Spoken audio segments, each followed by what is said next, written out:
Hi guys, welcome back to the Leather Apron Podcast. I'm Kyle. I'm Rhys. And today we're joined with Alice, published poet of young authors.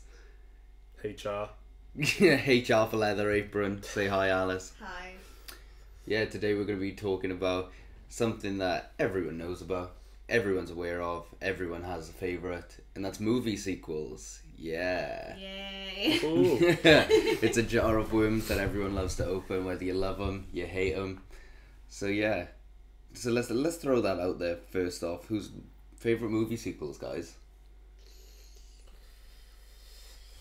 I mean, Peter Pan 2 Return to Neverland, the Disney one.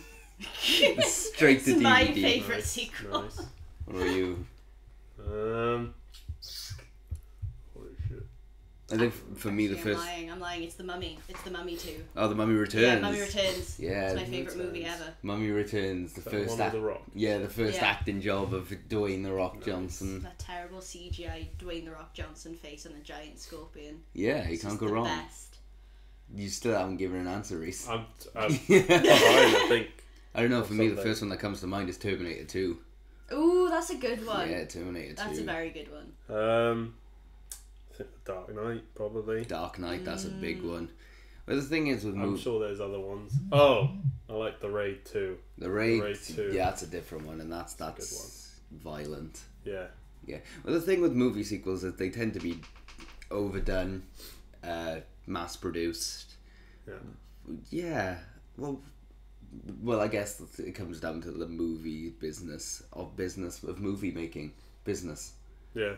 There was a photo of like what was being shown, and it was like Toy Story 4, Lion King, Child's Play, Godzilla, and it was like welcome to the 1990s. We're back. Yeah. So what? Yeah, movie sequels are weird because we sort of live in a time now where Every movie is a remake or a sequel. exactly, and I think that just comes down to the business of filmmaking. Of it's going to make more money than An original idea. an original concept. Because I don't know, for me, original concept, I'm thinking Mother, like Darren Aronofsky, like that. That's it's out there. It's a weird abstracty sort of one, but it's an original concept. It's based around a lot of stuff from the Bible, which is really cool and done in a neat way, of Jennifer Lawrence playing Mother Earth and Javier Bardem playing God. So that's a really cool original concept, but it didn't do well, and I think it basically ended his relationship with Jennifer Lawrence because he didn't do well That's with terrible. yeah, apparently he didn't take the criticism very well. It was an out there idea, but from what I remember seeing it, I don't remember thinking it was an inherently bad movie. I thought it was quite interesting. Yeah, it definitely made me dislike Michelle Pfeiffer. That's unfair. Yeah, but her character was just so good in the sense that it made you hate them. Oh, okay. So you hated the character, but you don't actually hate. No, but it makes Michelle Pfeiffer. Well, yeah, it's like looking at the guy who plays Elrond in Lord of the Rings after seeing Patrick Melrose. Yeah, That's a difficult one. That is tough. Yeah. For those of you who don't know, Patrick Melrose is like a 6-part miniseries starring Benedict Cumberbatch, and he's a bit of a nutball on drugs. Yeah, it's dealing with his personal demons and dealing with some stuff with his father. I'll leave it at that. If you're interested, go check it out. I highly recommend it. The writing's incredible. But there's a big one. There's a big dominating film industry, film giant, and they're called Disney. Dun, dun, dun. Disney have done a lot of sequels. A lot. Loads. Lots Like of sequels. remakes, sequels. Well, the sequels as well go straight to DVD. I mean, when I was a kid, they went straight to DVD. Yeah. Well, there was Hunchback of Notre Dame 2. There's Peter Pan. I don't think did Lion King 2 go straight to DVD. Yeah, Lion King got 2. Cinderella got 2.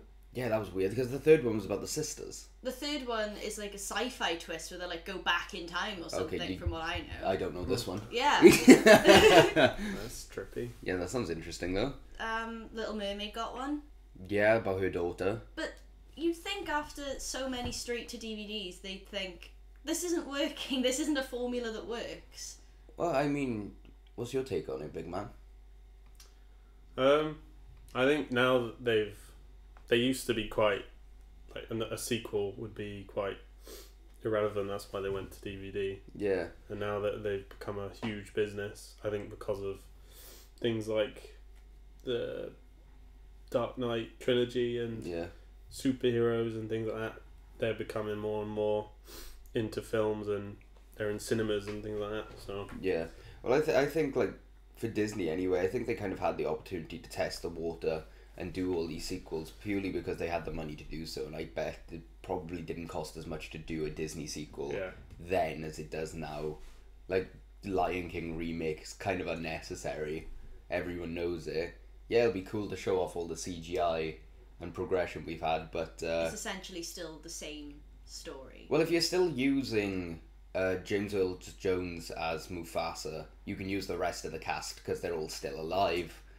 So, and you brought up a good point about using CGI, Alice. Well, it was sort of the same problem that I had with Jungle Book, is that the reason that you used to do animated things when it came to animals is because they could show almost humanistic emotion because of the way they draw them. If you make it into a semi-live action thing where it's an animated, realistic looking animal, there's not that same sort of emotion that you can put into the character.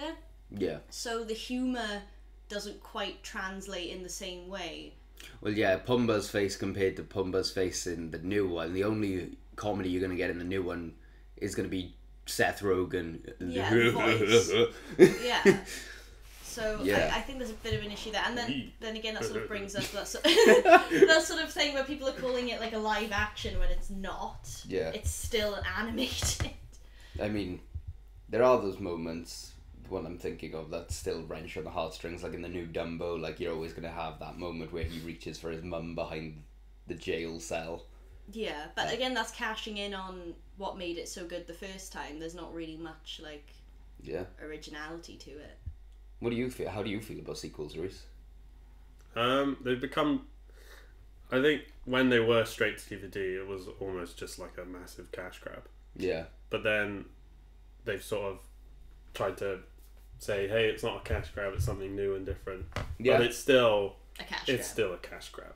Yeah. Well, yeah, like, it's especially, like, you know, if your movie goes straight to DVD, like the Disney ones, for example, like, a parent is going to see Hunchback of Notre Dame 2 and go, oh, my kid liked the first one, I'll buy it and get it the second one. I don't remember seeing it in cinema because maybe it slipped under the radar. We didn't have the internet back then.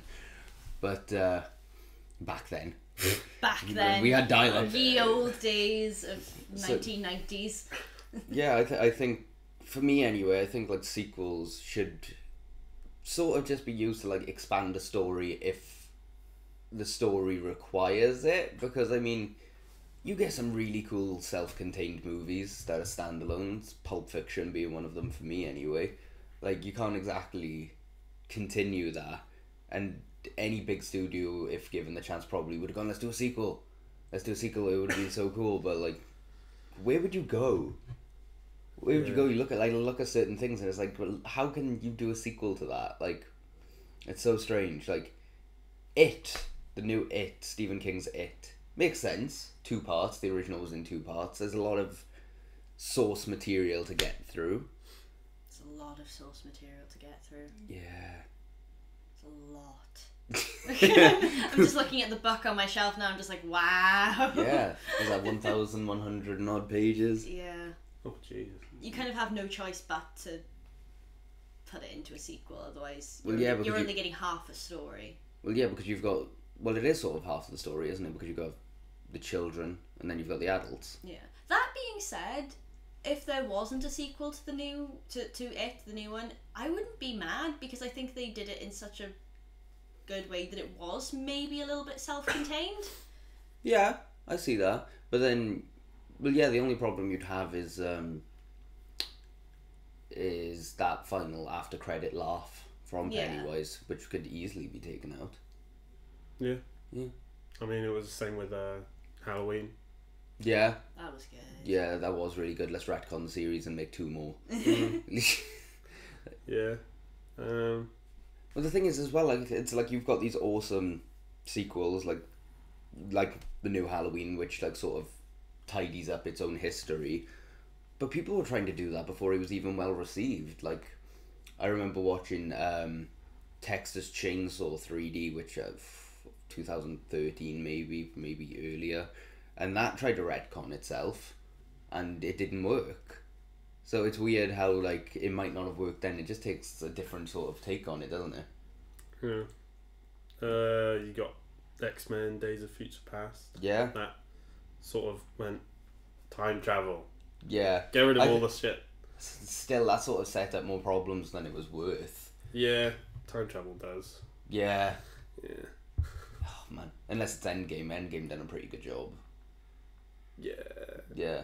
There Although was a few plot holes that like people came up with and all that. Yeah, well, there was still like I still can't wrap my head around that. Like your old past is now your future, and you can't change your future by altering the past. I kind of get what he means, but I had to sort of like do a diagram and sort of figure out what he meant because I was like, I don't understand, but I kind of get what he means. So, what do we think makes a good sequel then, guys? Because there's a lot of them. Not all of them are great. Hence the straight to DVD stuff. I think there's a few ways you can go about it. You got John Wick 2, which was pretty much exact, wasn't it? Just straight after. Yeah, no, it took place like immediately after the first one. Yeah, and it just carried on building and building. Yeah. You got Dark Knight, which was. I have a feeling you really like the Dark Knight, Rhys. It's one that just comes in my head. I really like it. So I think it was just because it's got so many different characters that you can play on. Yeah, I guess with superheroes they do have such an extensive directional path, I guess. It's almost a universe just before they've even started. Yeah. So some things are already self-made for sequels. Yeah. And sometimes they just have a good story that comes in their head, and then like, oh, we could play off another film into that. What do you think, Alice? I think you summed it up perfectly, the way you said it, expanding on a story. Well, yeah. I mean, for me as a writer, and I guess like both of you could sort of agree to it, like with having creative opportunities, is like if you have a story and someone says, well, I have a question, and you haven't thought about the question, it sort of poses the creative juices flowing again of, oh, we could expand it. But, I don't know. Certain things just need to be left alone, don't they? You rinse it to death. Harry Potter. Yeah, Harry Potter had a lot of books anyway, so I guess. I mean, like the Fantastic Beasts stuff and like the Cursed Child things. It's just making everything a franchise. Hobbit. Yeah. The stuff needs to sort of be left. Because that was only a small book. Yeah. Or like a reasonably small book, and then it. Oh, you want to expand on that? Well, it was a small book, but then he wrote the appendices, which made it an incredibly big book. So a lot of the stuff from the Hobbit movies was from the appendices. Right. So that's just me being a Tolkien nerd, but just saying. Yeah, well, we're all nerds here, aren't we? Really. But it did still feel like they were just cutting it up between the trilogies, and you gotta wait until the next one to see the dragon things. Yeah, and it just keeps coming down to the business side of it, doesn't it? We have such a vast amount of money. If we don't at least break even, we would never do it again. Yeah. And the one that comes to mind for me, like talking about sequels that or movies that deserve a sequel, the Dark Universe, man. That opportunity to reboot the entire monster universe, all gone because of one movie. Put it on ice, which means it's probably never going to see the light of day again. And for those of you that don't know, I'm talking about the Mummy movie starring Tom Hanks. Tom Cruise. It would have been so much better if it was Tom Hanks. I don't know, has Tom Hanks done action? He did Apollo. And Saving Private Ryan. Yeah. Yeah, okay, so yeah. Right, yeah. And for those of you that don't know as well, like they had planned to reboot all of Universal's monster properties, so they had Johnny Depp cast as the Invisible Man, Javier Bardem as Dr. Frankenstein, Angelina Jolie as Bride of Frankenstein. So there was the opportunity to expand extensively. Yeah. And I mean, I don't think we get enough monster movies. I agree. It's an untapped genre. Yeah, like in this day and age, anyway. I think the last one I can think of, besides The Mummy, was Benicio del Toro playing the Wolfman, and that was a long time ago, and I don't remember that being much good. I just don't count Godzilla. Yeah. Monster count it. Well, I guess it's a different kind of monster, but It's the same sort of thing. Still a monster. yeah. Yeah. Well, I mean, Not in the same universe, though. yeah. Yeah. There's Victor Frankenstein. That was good. I enjoyed Victor Was Frankenstein. that the one with Daniel Radcliffe? Yes. I quite enjoyed that. Yeah. It didn't follow the book at all. No, it done it different. It had a good, it shoot me now, but aesthetic to it. Yeah. So what makes sequels so good is just really strange. It comes down to writing, I guess. And what the audience wants. Exactly from it. that. Yeah. If they know the audience well, then They'll know exactly what to give them. Yeah. Well, it was like Force Awakens. I know you, Alice, didn't enjoy Oh, Force yeah. Awakens, and that comes down to it being a rehash of New Hope. Why? Why do we keep doing this? You think after so many flopped sequels, I'm not saying that Force Awakens was a flop by any means, but after so many sequels that maybe haven't done as well or weren't well received, people would have learned by now what exactly makes Yeah. a sequel good. But I think it all comes down to the audience. Yeah, because if I you... think it's tough with the Star Wars because they were with the stuff because it was because they went with the Force Awakens, which was A New Hope pretty much. Yeah. And then they went with the Last Jedi. Mm. And then they were like, I want more of like the original things. Well, they were saying they were going too far out. So or changing things. It's too original, too far from what we're used to. Yeah, or just too many twists and turns and things they didn't agree with. That may be just Disney not being like into the audience. Well, I think that comes down to Rian Johnson as well, because he was given a trilogy to do, and I don't think they're going through with that now. Yeah, so who was it doing it? No. J.J. Abrams is back. Yeah. So that poses the question of, is this new one, was it Rise of the Skywalker? Yeah. Is that going to retcon what Last Jedi has done, or is it going to continue to go down its own path of the original idea? Because I suppose, like, with an audience, if you pose something that's familiar and people really enjoyed, i.e. A New Hope when it came out, you're gonna draw butts to seats. Well, yeah, you give somebody, a chocolate cake and they enjoy it. The safest thing to do when you see them next time is to give them chocolate cake because you know they're going to enjoy it. Yeah, that's the thing. It's the safest thing to do, but is it necessarily because the best thing to do? Based off of that analogy, if you go, oh well, here's a tiny bit of hazelnut, are they going to go, well, no, I wanted more change, or are they going to go, oh, that's just enough? Well, that's the thing. That's where the different audiences come in, because you're never going to please 100 people. No. You're going to please probably 50 of those people, and those 50 people want the hazelnut. Yeah. And those 50 people don't. Well, now I want crave. Give me hazelnut crave. That's what I want. Yeah, it's that sort of, you're never going to please anyone, but what is going to please the majority of people is something familiar. Yeah. And something that they know they're already going to enjoy just because it's Star Wars. That's why there's so many remakes. But on the plus side, on the other side of that coin, there are sequels that are dreadful, but people love them. Yeah. Yeah, you've got those type of... It's a whole movie genre, isn't it? Of films you love to hate, but you love them because they're so bad.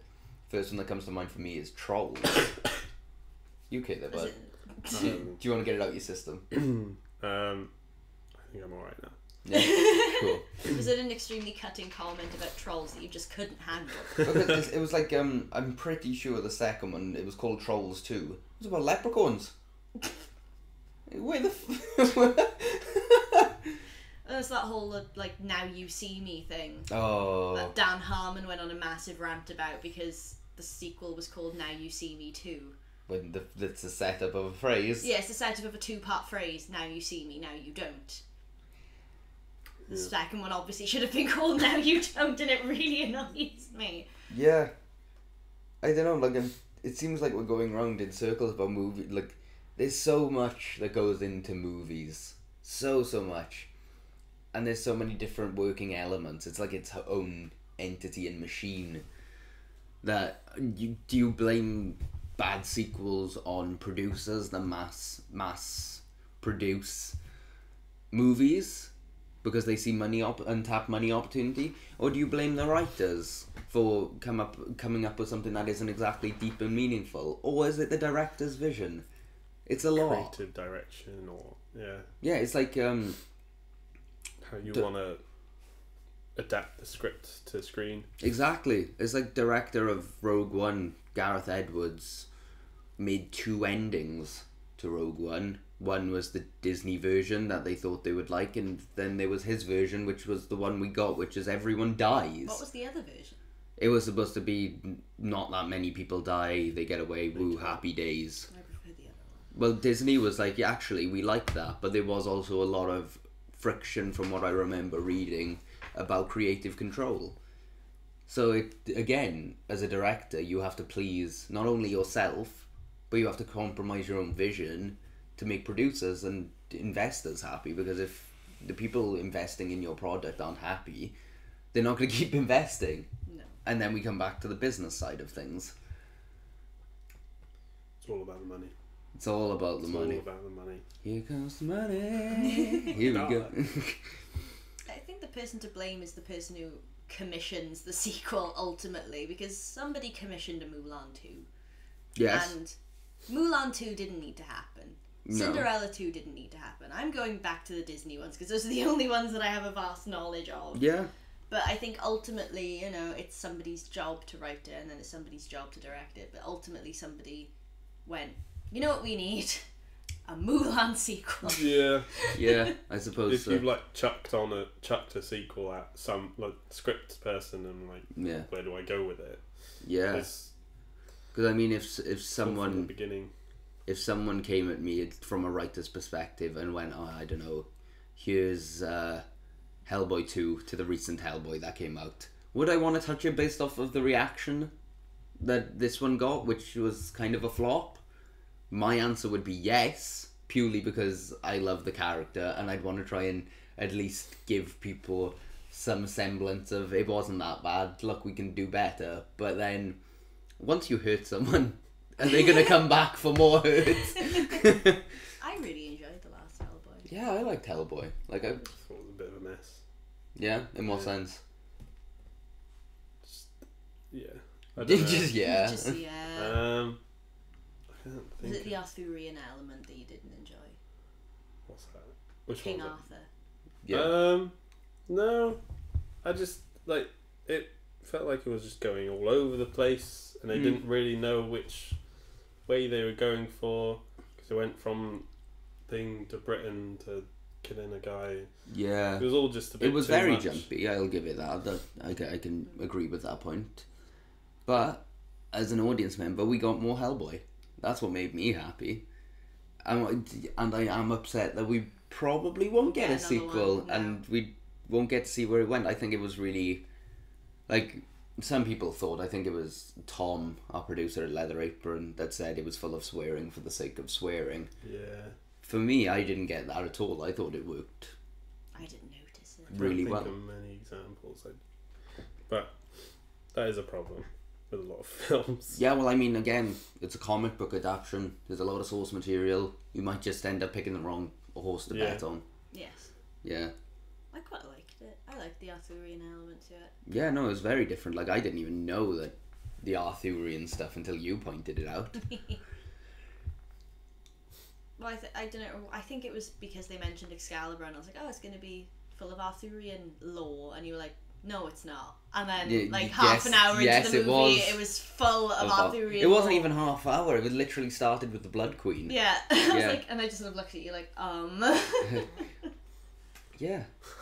which I liked. I thought it was it was a bit Merlin for me, Yeah. a bit too Merlin, but overall I really enjoyed it.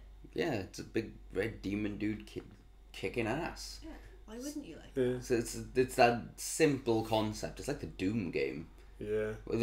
The tagline for the recent 2016 Doom was, "Demons have escaped from hell. You have a shotgun. Send them back." That's another angle we could take this on. Game sequels. Oh Christ! Yeah, let's begin. What we got? Left 4 Dead 2. Great sequel. Fantastic. Didn't change much. Just added some stuff. Yeah. It's completely different with games though, isn't it? Because it's more about whether or not they add enough to keep you playing. Yeah, that's very true. Have you got? Do they keep enough to harken back to the original one, and then that is pretty much the same actually. Yeah. Think about it. What do you think, Alice, when it comes to game sequels? The only game sequel that sticks out in my mind is the second Outlast game, which, in my opinion, was not as good as the first one. Right. Just because I don't think it added... It was a completely different thing to the original. But in terms of like being able to follow the story, there were like a million different things going on. And I think it tried to capture the sinister aspect of the first one. It just didn't work. No? It was almost too in your face, in my opinion. And there were too many things going on. So, sort of like... this that whole horror thing, do you get scared because they're not showing enough and this presence is ever looming? Yeah. Or do they, as you put it, make Pennywise cutesy by showing too much of him? Well, that's the thing. In the original Outlast, there would be like large swaths of the game where you're sort of wandering around, and then every, half an hour or so something would come out at you and it would chase you for a bit, and then you'd be on your own for a bit. In the sequel to Outlast, that something was always on you. Yeah. And it might just be my personal preference of what I find scary, but I find silence a lot more frightening than something being constantly on my back. Yeah, that makes sense. Definitely the atmosphere is... Well, yeah, it's like the atmosphere right. All the Batman games. It's not much changes there. You get a bunch of new gadgets. The controls are somewhat the same, I guess.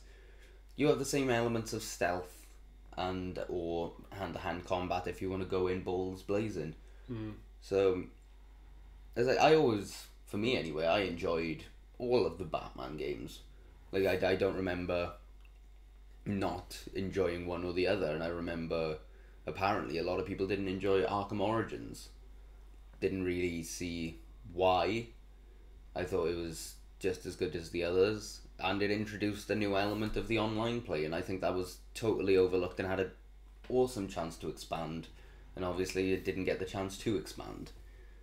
So, oh man, no, I want to play games. Well, in terms of like games that I think did sequels and franchising very well were the Legend of Zelda games, because every game had sort of like a different... It was still the sort of Link and Zelda thing, but it was an expansion on the previous one, or it was a different story, but it was still the thing that you liked, which was Link and Zelda. They managed to do something different every time while still managing to capture that sort of core thing that made everybody love the Legend of Zelda game so much. Well, yeah, so it comes down to like Mario and Peach. Like, yeah, you can make a million different Mario games, but it's still a Mario game. But it's still a Mario game. So I think games are much better at sort of being able to put into words exactly what people like about the game and keeping that whilst also expanding on it. I think it's kind of different when it comes to games and movies though, because with games you have to make sure people enjoy playing it because it's an interactive experience. If the controls are whack, whack. Whack. Because our weeds are whack, yo. If the controls are buggy and you can't play it, you might have the best story in the world, but no one's going to get to finish it because they couldn't deal with your busted ass controls. Yeah, I think if with games, the foundations of what the game is the main part. Because if you get those right, then people want more of it. So they just keep adding on new things. Yeah, Half-Life. Yeah. Do you think we're ever going to get it? Probably. Probably? I wouldn't be surprised if they did. They are making it, and they're just trying to make it. Oh, a Dino Crisis remake. Dino Crisis. They're just trying to make it as best as possible. Yeah. Speaking of Dino Crisis. Well, not Dino Crisis, but Crisis 2 was fantastic. That's like... Oh, I remember Crisis. I think I bought the third one and I didn't actually play it that Crisis 3 was very good. Yeah. But Crisis 2 was just adding on and just developing the graphics, making it up to date. Well, that's the thing. It's like Call of Duty. How many Call of Duties have we got? That's the main thing with games, is that they have like franchises that just have one every year. Yeah. Well, Assassin's Creed took some time off. Did it benefit from it, do you think? No. Is it back? I don't think. Well, they done Origins, the softcore reboot. When was that? That was like last year, maybe the year before. It was set in Egypt. Was that the one with the giant scorpions or with the giant snakes? I don't remember. I didn't play it. I think the last Assassin's Creed I played. Black Flag. Yeah, I love Syndicate. I think you mentioned Syndicate. Yeah, the one where it was set in London. I really liked that. That was cool. But yeah, like you have. Off the top of my head, I can count at least 6 Call of Duty games, maybe at least pushing 10. And with yeah, I don't know when they started, but whenever they started, I think they just kept making another one each year. The thing is with Call of Duty, I think it comes down to like the zeitgeist of video games. Like obviously the most recent one done a Fortnite and done a battle royale mode. Yeah. So you're trying to capitalize on what people want, but doesn't mean it's good. Doesn't mean it's creative. No. It's probably the least creative route you can take, apart from just redoing the same movie exactly the same as it is. Like remember Carrie, the remake, where it was essentially just the same script. Which one? The one with Chloe Grace? Yeah. Moretz. It wasn't a bad movie, but it wasn't anything new. Yeah. It was still just the same script that the first one had. Yeah. I don't know what my point is, but yeah. I just wanted to bring that up. Yeah. I mean, for me, I think sequels are... You have an untapped resource here for filmmaking people, and if anyone hears this, I think you could benefit. You probably won't, because I'm a random Welsh boy from Cardiff and it probably isn't going to get much traction. But you've got the internet in your hands. You've got Reddit. You've got Facebook. You can interact with your fans. There was one... I think it might have been the new Spider-Man game where they literally listened to what their fans had to say and they went away and they done it. Everyone cried out for the Tobey Maguire, Sam Raimi Spider-Man suit and they went and put it in the game. So you have the opportunity to hear what people are saying. There are so many creative fan theories out there that come out after movies that could have made them 10 times better. Yeah. But how much of an obligation do you have to your audience, and how much of an obligation do you have to yourself as a creator? That's, I think, the boundary that people struggle with. Well, I mean, yeah, I guess. Like, for me, if I had... I don't know, let's pick a random one. If I had the script of the next Venom movie, I'm a huge Venom fan. People are huge Venom fans also. If I could see something that I thought was cool and... Well, for example, if you could just slap a Q&A out there. We're planning a movie. Might have something to do with this. What do people like? It's basic. You can get some ideas, but then are you gonna... It's a fine line because someone can go, that was my idea, that's copywritten.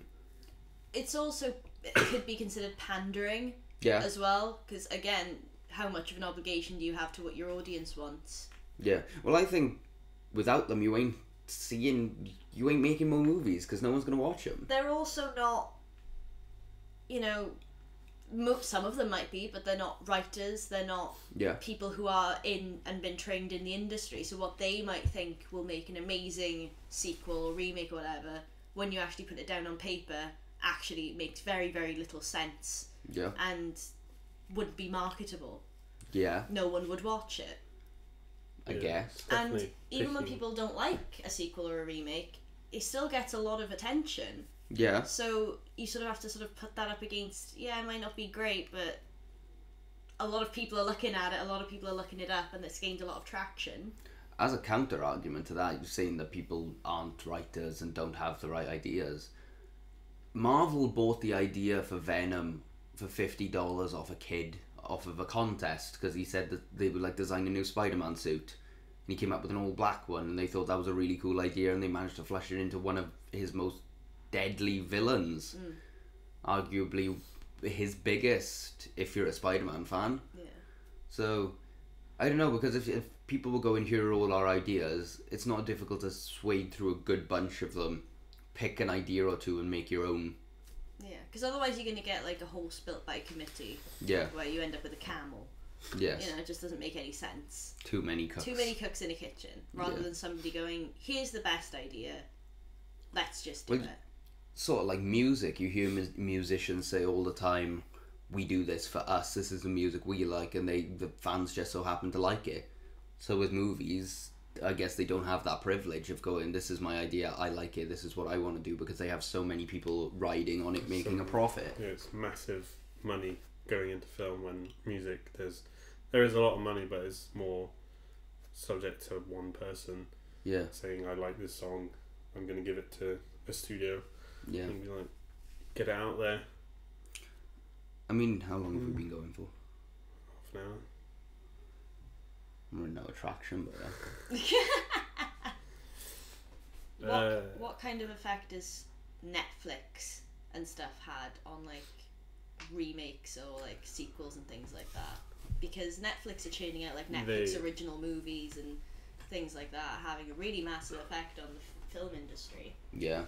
I don't know what kind of effect that would have had on sequels, but in my opinion, I would say there would be a lot more TV, film, TV sequels, adaptions or script things that just they are the sequels just added on to more episodes. Yeah, I mean, for me anyway, I think that if Netflix started doing sequels to its originals, it's the same problem as the Disney straight to DVD remakes. It's there. Are people going to watch it? Because they were like, oh. It's like mass producing now TV series. Walking Dead has gone too far for me. I quit at 9.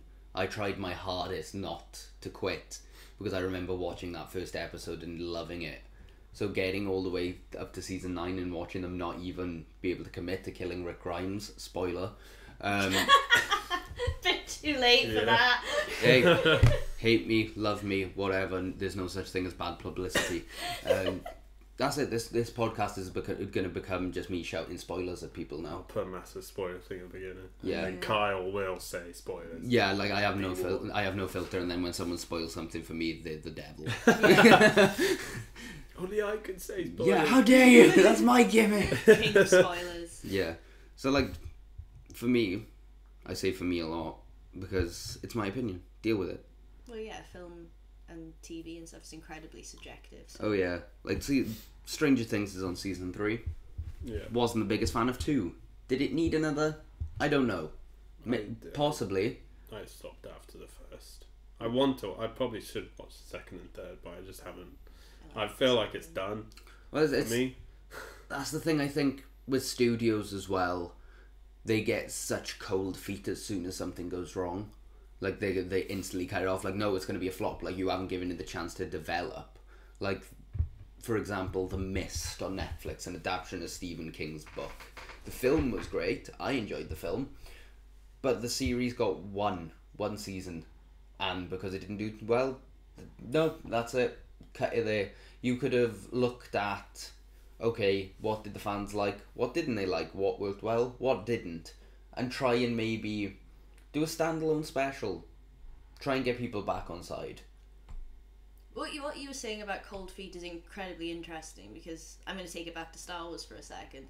Had Phantom Menace been made today, I'm talking about in exactly the same film, do you think they would have got Attack of the Clones and eventually Revenge of the Sith? Because I don't think the studio would have gone near it after.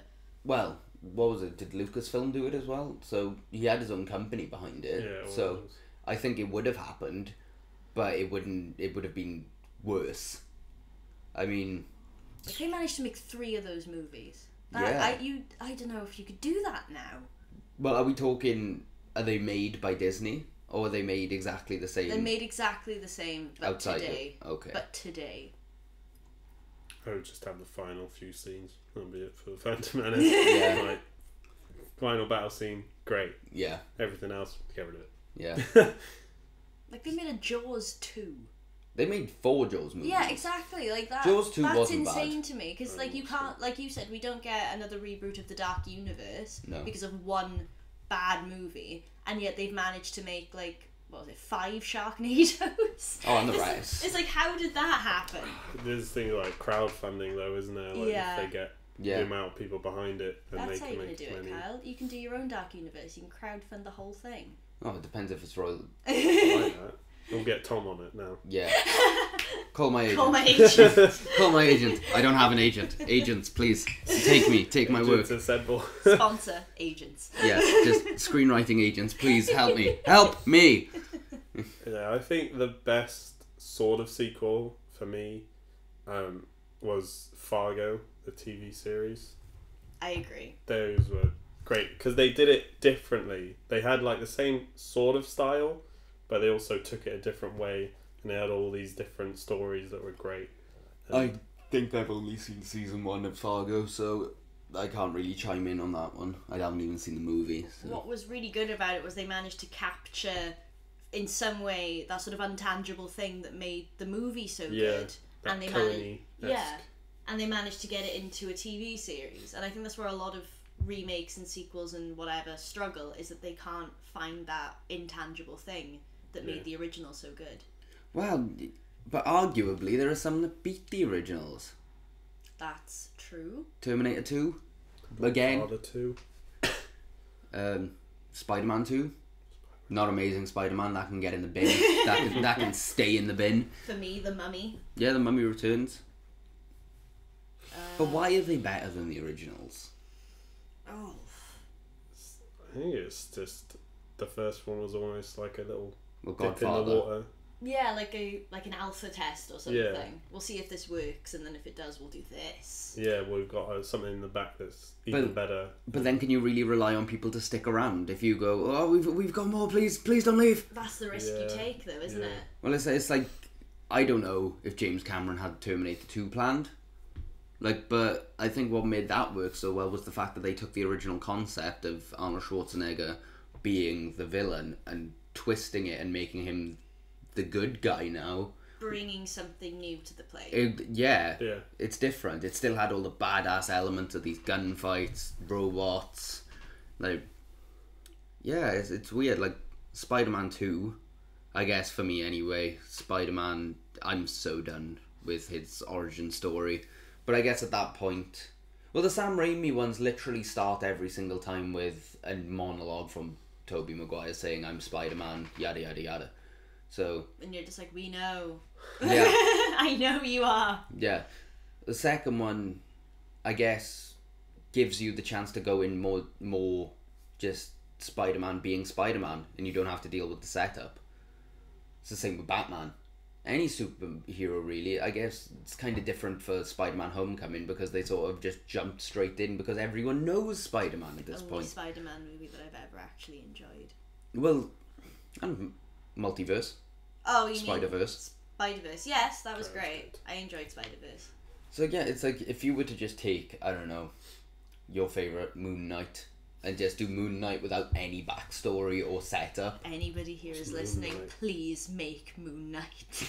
Bring back Moon Knight. What's Moon Knight? The D-list Marvel character. He's essentially somewhat Marvel's answer to Batman, I guess, but he's like schizophrenic, he has like 9 different personalities. Ooh. Like he's like Split, but a hero. Yeah, I guess. But I might be wrong, I haven't read much Moon Knight, so before the comic book fans start sharpening their knives, please forgive me, I am sat here in a Carnage t-shirt. Please. Also, Rainbow Man, please. Thank you. Captain Britain. Putting it out there to the universe for anyone who's listening, Rainbow Man and Moon Knight, please. Yeah. It's just me commissioning my own sequels and remakes. Yeah. What about stuff like Jurassic World, which is like not really a sequel, it's sort of created like its own thing. But it's still part of a franchise. Yeah, but it's not Jurassic Park. But it's the same, it's sort of like the Force Awakens thing. Jurassic World is essentially a rehash of Jurassic Park, but with more people in there, if the park had come to fruition. So I guess it's finding the thing that worked and putting it in a situation that's new and familiar. So this time we've got Chris Pratt. I like Jurassic World. I don't know how other people felt about that. Alright. Just alright? Yeah. I loved it. I mean, you lost me on the sequel to that. I liked Fallen Kingdom. I didn't mind it. I thought there was quite a nice, with the horror element, there was a bit of... I wanted more. Yeah. I wanted the trailer. The trailer made it look so... Yeah, well, maybe I will. Maybe I won't. Read Jurassic Park and you will get all the horror that you ever Yeah, but we're talking about Jurassic World. If you give me a trailer that looks so horror based and your music is slowed down to like 1 or 2 piano notes, oh boy, my nipples. They can cut through glass. Yeah. That's the thing. I think people lead you into thinking that a sequel is going to be one thing and then it turns out to be something completely different. You know, that's... That was me throwing a biscuit into the bin. it's yeah. I mean, you're always going to be disappointed because the sequel is never going to be exactly what you wanted it to be. I think... Has there been one? What? Where you're like, this is all I've ever wanted. Mummy Returns. This is all I've ever wanted. Yeah. I don't know if it's a sequel, but the Warriors game was so unwarranted and that added more to the franchise. And that was all you ever wanted? Oh, that was my childhood. I still love that game. It was amazing. It was one of the first video games I can think of that actually let you take the damage to your character and change your character and put it in a cutscene.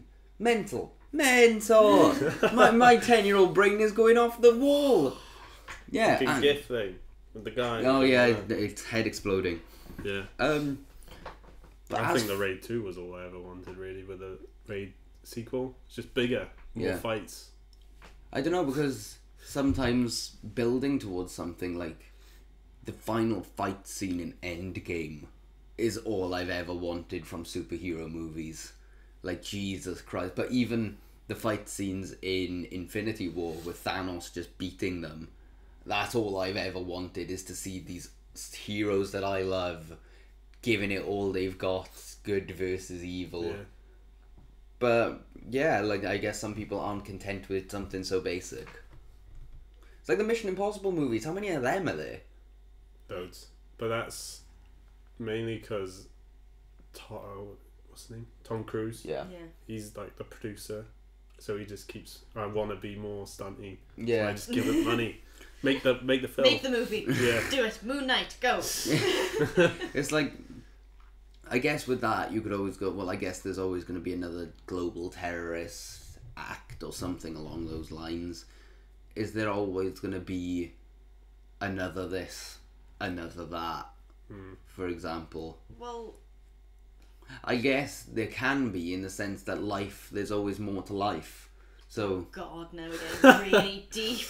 No, I just mean in the sense that if I'm supposed to believe this is a real world, and in that world life continues, it would make sense to bring out another film. Exactly. Life doesn't just stop after, Moana restores the heart to Fiti. Exactly. But does Moana need a sequel?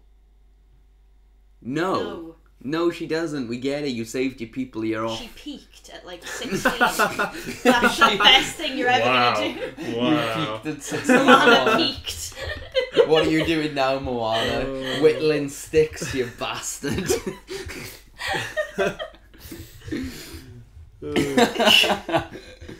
mean, it's kind of the reason why I like the Peter Pan straight to DVD sequel, is because you got to see Wendy grown up and you got to see her have her own children and they got to go visit Peter Pan and life went on. Yeah, and Wendy grew up. Well, yeah, I guess that's why, like, the Marvel universe, the Marvel cinematic universe, is a progression of time and everyone coming together to try and beat the bad guy.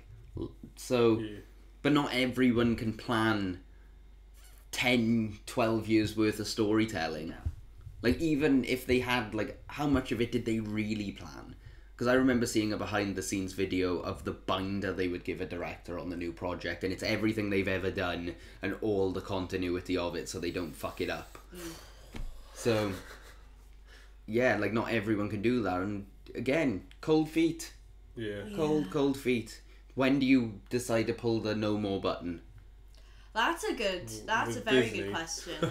Yeah. Like, when do you go, okay, we've run our course, this cow has been fully dried up? When they stop making money. Yeah. It's the whole reason they make more and more Toy Story movies, is because they're guaranteed to make a lot of money, because they're tapping into the nostalgia thing. We all loved this when we were kids. We're going to love it as adults. Yeah. And I guess, like, there was no need for a fourth. I haven't seen it yet, so I can't really talk too much about it. Have you? No. No, none of us here have seen it, so... But I agree, there was no need for a fourth. Well, yeah, because essentially, Bonnie is the new Andy. They're just going to relive the whole thing, aren't they? Yes, there are going to be different variations on the toys' lives and the situations they get stuck in, but you're always going to come to a crossroads where your child has grown up and you're going to move on. Yeah. What happens to us now? And I'm sure this new one, like, I'm sure there's even going to be a part where they can cover the fact that kids are more into video games than playing with toys. Yeah. But just because you can cover these topics doesn't mean you necessarily should. No, that's a very good point. Yeah, is it film worthy? Is it going to be something that people are interested in hearing or listening to? It's like me and Alice recently watched. I made her watch Predators, which was Adrian Brody being left on a planet game preserve, being hunted by the sci-fi predator. Like, on paper, it sounds fantastic. And what was your problem with it? So much talking. There was a lot of talking and not enough predator. Like, half an hour would go by and it would just be Adrian Brody talking like this and like, I'm gonna get out of here, screw everybody else, and then you'd get like a flash of a predator attack. And there were so many unanswered questions. Well, I think that's one that they ended it with the opportunity for a sequel. But did it come down to cold feet? Did it come down to not enough money being made? It came down to the fact that what makes a Predator movie a good Predator movie is the Predator. Well, and they didn't put enough of it in. It's like saying, what makes a good Spider-Man film? Spider-Man. But we're not going to put Spider-Man in the movie. We're going to have people who know Spider-Man. Yeah. You know? Here's Ned's story. Spider-Man. I'd probably watch Ned's story. But why? Ned. Yeah, but he's a teen. Which one's Ned? The big fat one. And yeah, but to your credit, the only thing that makes him interesting is the fact that he's best friends with Spider-Man. And the thing is, if I wanted to watch a teenager go about school life, I'd watch something like The Breakfast Club. I guess Ned's a bit more current, rather than, 1982. Don't you forget about me. That's another one. What? Breakfast Club, should it have had a sequel? No! Why? Because you never got to find out what happened on Monday when they all went back. Were they all still friends? We don't know. Well, I would like to know.